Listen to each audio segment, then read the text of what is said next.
My wife is ugly and her food tastes awful. As his wife, you should do better. The words of my uncle, who was red-faced from alcohol, were advocated by other men and their relatives. My husband, getting more excited from others agreeing, spat out my complaints one after the other. He had a triumphant expression on his face. I took a deep breath in order to contain my embarrassment and anger. At that moment, my mother-in-law suddenly stood up from her chair and glared at my husband. "Is that all you got to say?" With the words from my mother-in-law, the room got quiet all at once. My name is Emma, and I am a 40-year-old working in a medical office. I met my husband, Tom, who was an office worker 4 years older than me, through our common interests in tennis. We are married for 13 years. My husband and I adore children, but we were unable to have any, and I felt sorry for him. My in-laws who live apart are constantly concerned about us, especially my mother-in-law, and I have a good relationship. We go out to lunch and shop together. My mother died when I was little, so my mother-in-law is like a real mother to me. My mother-in-law adored me as if I were her own child. Her marriage was not going bad, but after about 10 years, my husband became very bossy. Now he has absolutely no kindness to me. Furthermore, my husband has been working overtime and traveling more and more. He has been transferred to a different department at work 3 years ago. He doesn't come home half of the week. When he does return home, he says, "Hey, dinner. Hey, is the bath ready yet?" He treats me as if I were a servant. Once I couldn't take it any longer and complained to my husband, "You're not a child anymore. You should at least prepare your own clothes." Then he said, "What are you saying? Your duty is to obey me as your husband. Don't complain. You're my wife." For an hour, my husband pointed his finger at me, raised his voice, and abused me. Not only that, but he would repeatedly bring up this incident whenever he is in a bad mood, and there was nothing I could do about it. Because my husband was so annoying and troublesome, I had no choice but to obey him. When I was sitting at the table for dinner one day, he asked, "What's with all the vegetables again? Am I a rabbit now? Get up and put the meat out already. You have high cholesterol." So I thought it's better to cut back on the meat. As if to interrupt me, he got up from his chair and threw the meal I made onto the floor. Nobody knows my body better than I do. I'm going to eat out. My husband ignored my attempts to stop him, leaving the house with only his wallet and cell phone. He closed the front door loudly behind him. Every day I had searched the internet for recipes that reduced salt and meat for my husband. His cholesterol was high according to the company's medical checkup. All of my efforts were worthless. I picked up the food that made a mess on the floor, feeling depressed.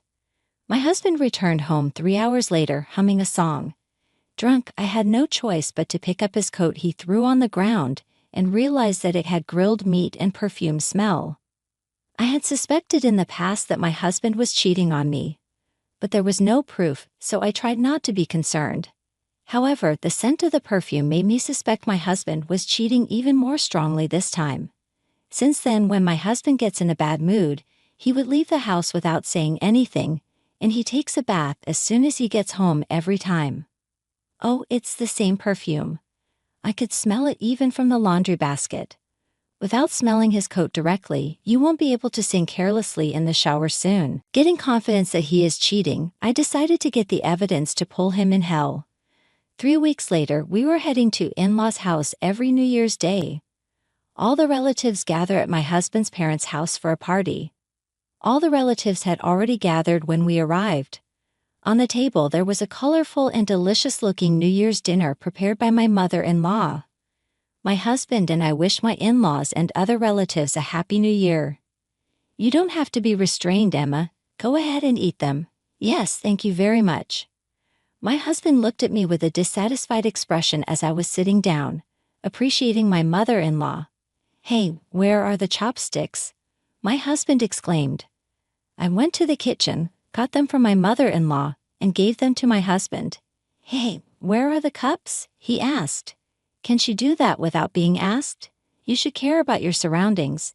Even though all of our relatives were there, my husband kept abusing me. I'm not a psychic. You should at least tell me, or I won't understand. I contained my irritation and handed him a glass, and he sipped the sake the relatives had poured him with a delicious smile.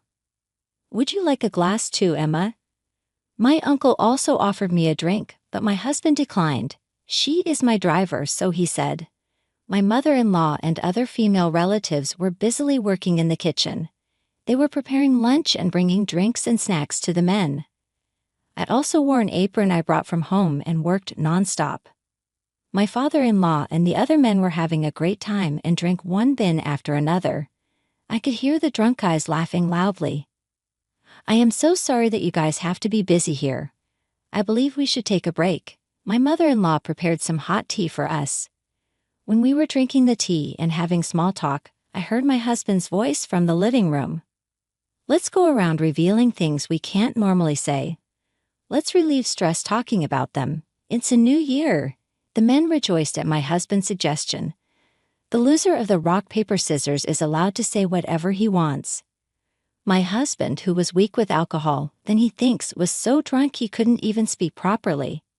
"Sounds like a lot of fun." My mother-in-law smiled and seemed interested. "Actually, I had something planned for this New Year's Eve party too." Then my husband said something unexpected, and I decided to use this opportunity. I took something from my bag and put it in my apron pocket. "Rock, paper, scissors" was a loud yell. The game started. The losers complained about their salaries or their bosses one after the other. "So true, so true," the listeners agreed as the loser complained. Finally, my husband lost the rock, paper, scissors, and it was his turn to present his daily complaints.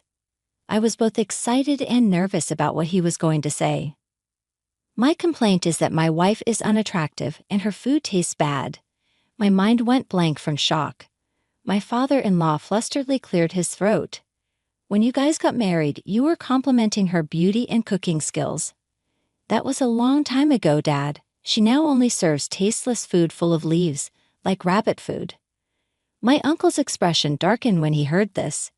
"That's awful. Being his wife, she should do better." My uncle's words were advocated by the men.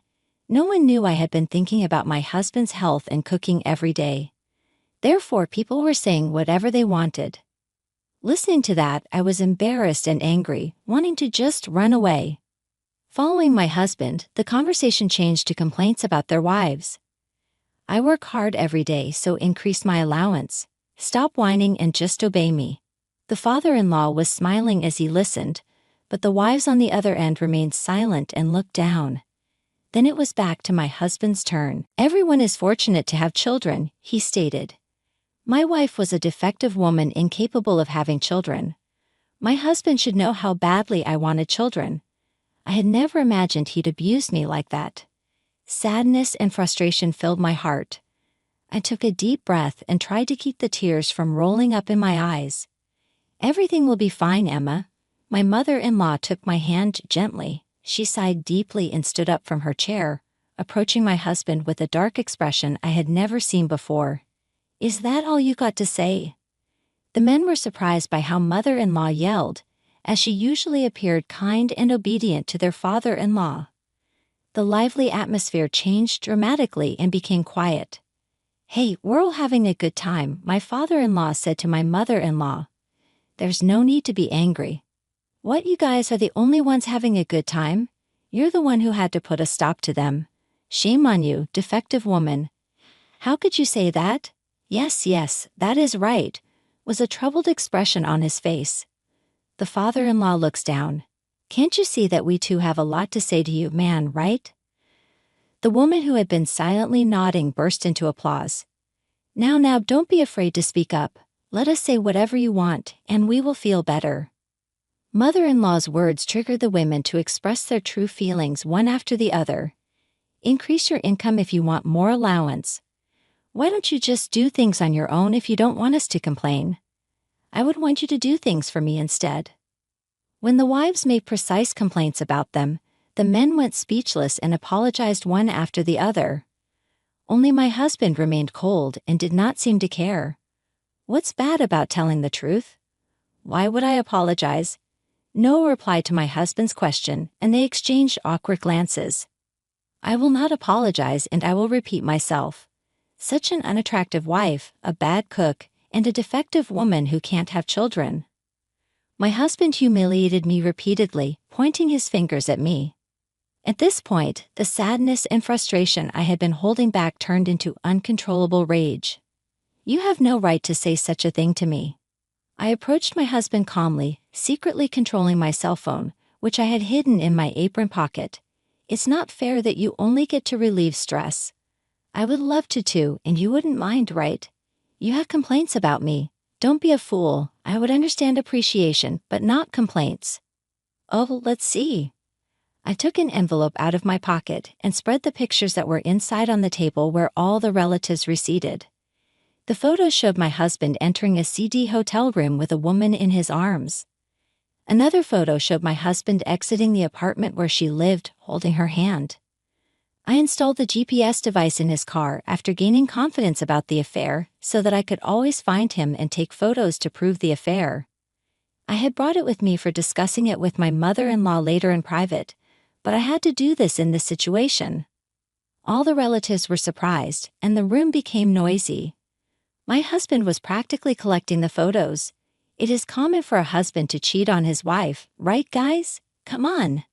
My husband asked for agreement to the men, but no one agreed. When my uncle, who had previously supported my husband, was critical about cheating, saying, "No, that can't be forgiven," the men nodded strongly in response to his uncle's words.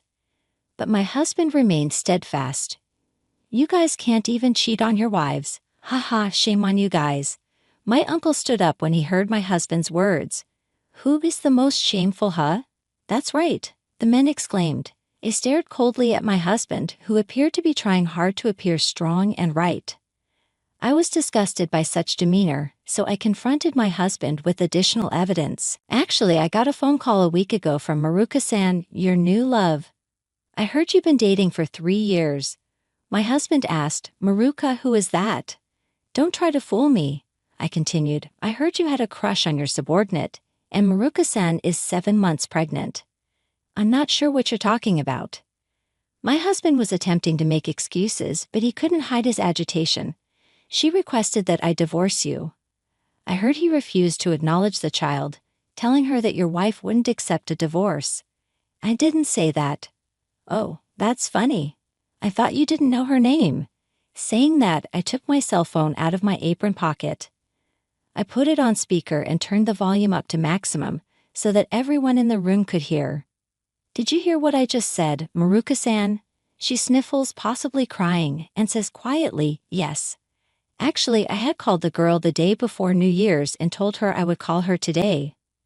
She wanted to know what my husband was really thinking, and so she agreed. And so I secretly called the girl right before I questioned him. When the girl overheard the entire conversation, she burst into tears and became enraged. She complained, "My wife and I are getting a divorce, and he asked me to wait until then. I never said anything like that. You, as my wife, would understand, right?" "Why would I?" When I said this, he looked down and became silent. "I will never forgive you," said the girl, and hung up. She had believed my husband's words. "Here is the divorce paper. Fill it out right now." When I tried to make him sign the divorce papers I had prepared, he started to be furious towards me. "Don't be ridiculous. I can't just immediately write this down. How dare you, sister? After all this, I'll have you pay me 2 million yen in alimony? No, I'm never going to divorce you. I don't have that much money." My ex-husband began to stamp his feet as if he were a child in a tantrum. I had never seen my husband act like this before, and I almost laughed. But I continued to demand a divorce and alimony from him. "Tom, you're not a little kid. Shame on you." The mother-in-law must have been frustrated by my husband's pitiful demeanor. She scolded him with an exasperated expression on her face. "You have no right to refuse divorce or alimony. Accept reality with dignity. It's not that easy, Mom. Hey, you would understand how I feel, right, Dad? No way. I mean, how could I be responsible for what you've done?" The husband reluctantly signed the divorce papers and agreed to pay alimony, holding back his tears. I had thought that this gathering would be a great time to reveal my husband's affair, so I pushed him even harder. "Ah, I terminated our lease at the end of this month because you don't need two homes to return to, right? When I said this, the women applauded and the men sighed deeply. When my husband left my in-laws' house as if he were fleeing from everyone's attention, the following day, they submitted divorce papers to the city office, and they moved into a rental apartment, which I had already signed a contract to. I also requested 1.5 million yen in alimony from my ex-husband's unfaithful partner. It would have been a devastating blow for the girl. She had resigned from her job after becoming pregnant, but I couldn't forgive her. My ex-husband tried to rely on the girl after his apartment was terminated. He immediately wrote the child recognition paper right after the divorce. However, the girl eventually dumped him and demanded 1,500,000 yen per month in child support. Furthermore, my ex-husband resigned from his job after the affair became public. It became difficult for him to remain at the company. His parents abandoned him after that, and he was unable to find a new job. So he was sleeping in an internet cafe and working part-time jobs to pay alimony. Susan, my ex-mother-in-law, informed me that my ex-husband has gotten higher cholesterol levels and harmed his body. He had been living a self-indulgent lifestyle since the divorce. Susan and I, on the other hand, became friends after the divorce and became even closer than when I was married to Tom. Now I am content to live a peaceful life while enjoying my solitude.